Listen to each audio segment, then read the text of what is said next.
nag-uunat ang ating bida, habang sinasabi nito na siya ay sobrang napagod. Dahil sa wala itong tulog dahil sa ginanap na investigation. At nagtanong si Julian kung may idea na ba sila kung sino ang nasa likod ni Kyle sa naganap na pangyayari. Sinabi ni Lloyd na wala pa rin silang idea, bagamat may mga nahuli na sila at sinubukan gamitan ng confession spell ay hindi ito gumagana dahil ang mga ito ay nasa ilalim din ng protection spell kung kaya ang confession spell ay hindi gumagana. Dito ay iniisip ng ating bida na gusto na nito na matapos at maresolba ang assassination attempt sa Reyna para sila ay makabalik na sa kanilang bayan. Pero di nito alam kung paano dahil walang masyadong detalye sa libro patungkol dito at baka ito ay ilalabas pa lamang sa susunod na season ng librong ito. At sinabi rin nito na ang pangyayaring ito ay nangyari ng mas maaga ng 3 taon kesa sa libro. Kung kaya may mga posibilidad na mas marami pang pagbabago ang mangyayari sa hinaharap. At para sa ating bida ay hindi ito magiging maganda dahil mawawala ng saysay ang mga nalalaman nito patungkol sa libro. At naalala nito na may mga na-acquire itong mga powers. Naalala rin nito ang huling sinabi ng mensahero sa kanya patungkol sa kung saan magagamit ang CP na hindi alam ng ating bida kung gaano ba kahalaga ang compliment points na ito. Matapos nito ay muling nagtanong si Julian kung nasaan si Javier, kung ito ba ay sumasailalim pa rin sa investigation. Sinabi ni Lloyd na ito ay hiwalay na pinatawag ng Reyna, dahil sa na-attain na nito ang pagiging swordmaster. Dahil sa sinabi ni Lloyd ay makikitang gulat na gulat si Julian. Kung kaya sinabi ni Lloyd kung bakit ito gulat na gulat, alam naman nila na si Javier ang tumalo kay Kyle at si Javier lang din ang isang kayang gumawa nun dahil sa siya ay isang swordmaster na ngayon. At dito ay tila napagtanto ni Julian kung ano ang maaaring mangyari na baka sila ay iwan na ni Javier at magtrabaho na kasama ang Reyna, pero sinabi lang ni Lloyd kung hindi ba nito kilala si Javier. Samantala, napunta naman ang scene kung saan kinakausap ng Reyna si Javier. At sinabi nito na dahil sa ipinakita ni Javier na kakayahan sa paggamit ng espada at ang aura sword na ngayon pa lang nito nakita, ay ipinag-utos ng Reyna kay Javier na ito ay maging captain ng kanyang Royal Guard. Ngunit sumagot si Javier at humingi ng tawad sa Reyna, at sinabi na hinihiling nito ang pangunawa ng Reyna dahil sa kawalan nito ng kakayahan na umalis sa tabi ni Baron Arcos. Sinabi ng Reyna na hindi niya ito tinatanong sa halip ay inuutusan niya ito, na kung saan sinabi rin ng Reyna na ang hindi pagsunod sa kanyang utos, ay katumbas na ng pagtataksil at sinabi nito na alam na ni Javier kung ano ang maaaring mangyari kasunod nito. Kung kaya sinabi ni Javier na nagpapakumbaba ito at hiniling na hayaan na muna ng Reyna na makapagpaalam ito sa kanyang Lord Baron na si Arcos. Kung kaya sinabi ng Reyna na napakaganda ng pagsasabi ni Javier na mas gugustuhin pa nito na mamatay kesa ang magsilbi sa kanya. Kung kaya dahil dito ay sinabi ng Reyna na nirerespeto niya ang naging desisyon ni Javier at hinayaan na ito na umalis. At nagpakita naman ng pasasalamat at paggalang si Javier. Paglabas ni Javier ay makikita ang nag-aalala na si Julian at nagtanong kung ano ang sinabi ng Reyna kay Javier. Na nakangiting sinagot ni Javier na ito ay mananatili bilang knight ng Frontera family. Nalubos na nagpasaya kay Julian.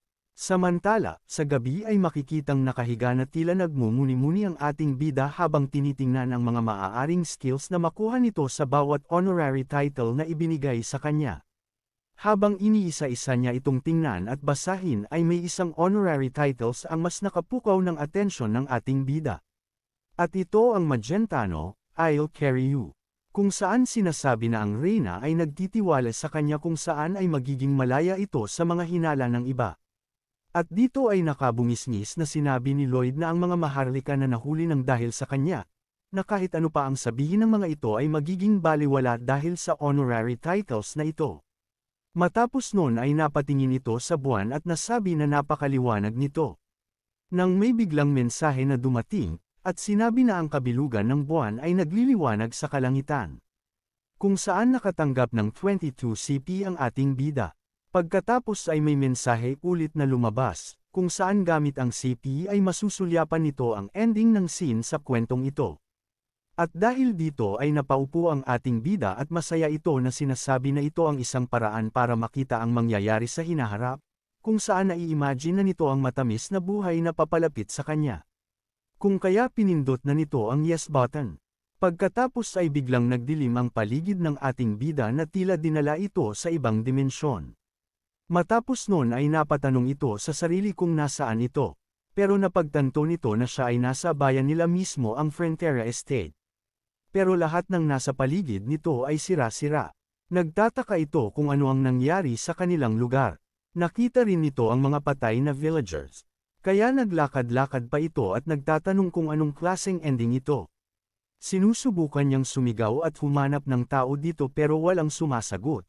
Maging ang tagapaghatid ng mensahe ay hindi rin sumasagot sa kanya. Hanggang sa makita niya ang kanyang sarili at si Javier, maging ang Baron at Baroness na patay na. At ang Lloyd na nakikita niya ay umiiyak at sinasabi ng kung sana ay dumating ito ng mas maaga. Sana ay naprotektahan pa nito lahat. At dito ay nagalit ang ating bida, at paulit-ulit na sinabi kung anong klaseng ending ito. Nang biglang may marinig itong paparating. Pagtingin nito ay nakita nito ang napakaraming locusts. Kung saan naglakad si Javier at inatake ang mga pesteng locusts. Patuloy at paulit-ulit na nagbibitaw ng pag-atake si Javier sa mga ito.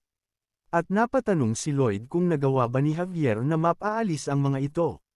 Matapos noon ay bumalik na sa normal si Lloyd pero halos di ito makapaniwala sa kanyang nasaksihan na maaaring mangyari sa hinaharap. Kung kaya nagtanong ito sa mensahero kung ang kanya bang nakita ay mangyayari. Kung saan sumagot ito na pwede ito maniwala sa mensahero at pwede ring hindi. Ngunit dapat ni Lloyd isipin ang tungkol sa kung ano ang maaaring mangyari kung ito ay magkakamali. At dahil dito ay mabilis na nagpunta ito sa palasyo para kausapin ang reyna. Habang ito ay tumatakbo ay iniisip nito ang sinabi niya sa spoiler. Na kung saan sinasabi nito na kung ito ay dumating ng mas maaga. Hindi nito alam kung gaano kaaga dapat ito makarating, basta ang iniisip na lang ni Lloyd ay makabalik ito sa Fronteras Estate sa lalong madaling panahon. Dagdag pa ng ating bida na alam nito ang eksaktong dahilan ng pag-atake ng mga locust. At dito ay tila di makapaniwala ang reyna sa sinasabi ni Lloyd. Na kung saan ang buong Cremona region ay magiging dumi. Sinabi ni Lloyd na tama lahat ng naririnig ng reyna mula sa kanya. Dagdag pa ng ating bida na kailangan nila paghandaan ang paparating na kalamidad. Samantala ang reyna ay tila naguguluhan sa mga sinasabi ng ating bida. Kaya nais pa nito malaman ang iba pang detalye. Kaya sinabi ni Lloyd na ang paparating na kalamidad ay gawa ng kalaban nilang bansa ang Asfahan Nation. Na kung saan ang mga ito ay sinusubukan gumawa ng isang domino attack gamit ang mga mapaminsalang mga halimaw para ubusin ang kanilang lakas. Dagdag pa ng ating bida na sinisira ng mga ito ang mga tirahan ng mga halimaw na nakatira sa silangan para ang mga ito ay magpunta pa kanluran. At pagkatapos ay dahan-dahan nila itong itutulak na parang domino, kung saan ang mga halimaw na ito ay maghahasik ng lagim sa silangang bahagi ng ating rehiyon sabi ni Lloyd. Pagkatapos ay naalala ni Lloyd na base sa librong ito ay mangyayari ito pagkatapos ng 3.5 taon pa. At maliban dito ito ay mangyayari na malayo sa Frontera Estate. Kaya din ito maintindihan kung bakit ang timing at details ay biglang nag-iba. Samantala ang reyna naman ay sinasabi na posible na gumawa ng hakbang ang Asfahan mula sa Eastern Wilderness, pero bigla nitong tinanong si Lloyd kung paano nito nalaman ang patungkol sa Asfahan at sa suspicious movement nito. Namutla ang ating bida habang nag-iisip ng isasagot sa reyna, at sinabi ng reyna na tila napakaraming itinatago ni Lloyd sa kanya, na kung saan mas nagdududa pa ito kesa sa Asfahan. At dito ay nakaisip na ng isasagot ang ating bida, kung saan sinabi nito na meron itong koneksyon sa mga ogre na nagmula sa Wasteland Sand and Steel Tribe na nagpadala sa kanya ng impormasyon patungkol dito. At dahil dito ay may mensahe na naman na dumating na nagsasabi na nakuha na ng ating bida ang buong tiwala ni Reyna Alicia. At sinabi ng reyna na bibigyan niya ito ng kanyang mga kabalyero at ng mga mages bilang suporta kay Lloyd. At binigyan din ng karapatan si Lloyd na siya nang mag-command sa mga ito. Ikinatuwa naman ito ng ating bida.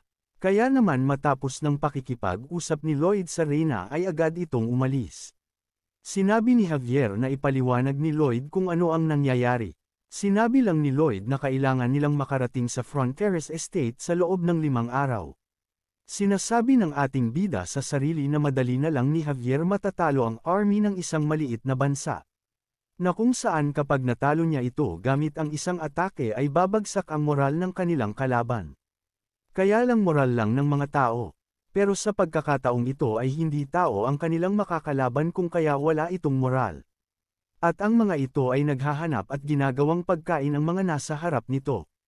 Mula dito ay inutusan niya si Pudong na magpunta sa isang lokasyon at sinabi na magkita sila doon sa eksaktong oras. Kaya mabilis na umalis si Pudong. Makalipas ang ilang araw ay nakarating na sila sa Fronteras Estate at nasabi ng ating bida na ang salitang mas maaga na panahon sa spoiler ay talagang napakaiksi. Habang ang mga farmers naman ay makikitang tila nababahala sa kanilang nakikita sa himpapawid, at napapatanong kung ano ang mga ito. At dito ay sinabihan ni Lloyd na kailangan na nilang magsialis sa kanilang mga bahay. At humingi ito ng pinakamalaking pantakip sa kaldero. Mula sa oras na ito ay nagsimula na sa pag-atake ang mga locust. At sinisira nito ang mga nasa paligid. Makikitang inaatake ng mga ito si Emily, mabuti na lang at dumating ang Baroness para tulungan ito.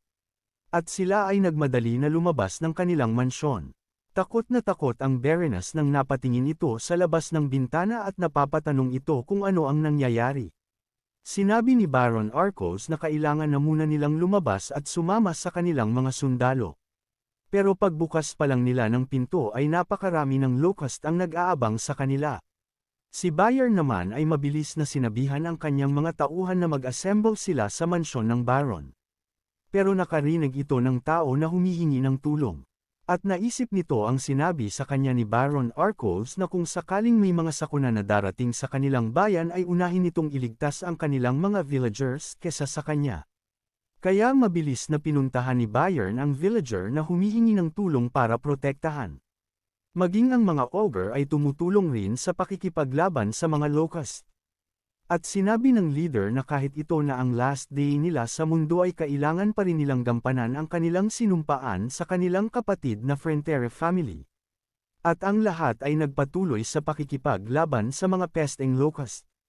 Matapos nito ay dumating ang ating mga bida. Nadala ang malaking takip ng kaldero. Habang hinahampas naman ito ni Javier. Dahil sa ingay na naririnig, ang mga locust ay natuon ng atensyon sa ating mga bida. At dito ay nagsimula na silang habulin ng mga ito. Habang sila ay hinahabol, sinasabi ni Lloyd na nakakatakot ang itsura ng mga pesteng ito. Patuloy sila sa pag-ikot sa kanilang bayan para tipunin ang lahat ng locust. Kung kaya patuloy na hinahampas ni Javier ang malaking takip ng kaldero para makuha ang atensyon ng lahat ng kanilang madaanang peste. Pero tila napalakas yata ang paghampas ni Javier, pero makikitang nag-e-enjoy ito sa kanyang ginagawa. Sinabi ni Lloyd na nakasulat ito sa libro, na kung saan ang mga locust ay tumutugon sa mga ganitong uri ng malakas na tunog. Matapos nito ay sinabi ni Lloyd na ang sunod nilang pupuntahan ay ang Lacona. Na kung saan naisip ni Javier na maging sa critical condition na ito ay naisip pa rin ito na tulungan ang karatig bayan nito.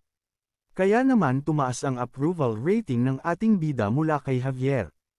Pero ang nasa isip ni Lloyd kung bakit niya gusto tulungan ang Lacona dahil ayaw nito mawala ang kinikita nito galing sa pagbabayad ng tubig ni Viscount Lacona.